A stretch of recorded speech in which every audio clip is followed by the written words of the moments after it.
I'm David Reina and I'm a chiropractor. My specialty interest is in clinical and functional neurology, and I've been practicing with Florida Orthopaedic Institute since 2003. I've met my wife in Atlanta, Georgia. We were married in 1991. We have 4 children. We live here in Tampa. I love spending time with them, and they make my life whole. I practiced for about 15 years on my own in private practice, and I was hired by Florida Orthopaedic Institute in 2003, and I've never met a group of physicians more dedicated to outcomes and actually wanting to help people as much as the partners that I work with. It's absolutely amazing. It makes me a better physician.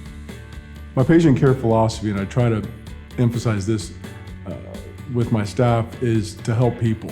We're here to help people. We have people that come in that are in pain, that are vulnerable, that are having difficulty understanding what their condition is, and it affects families.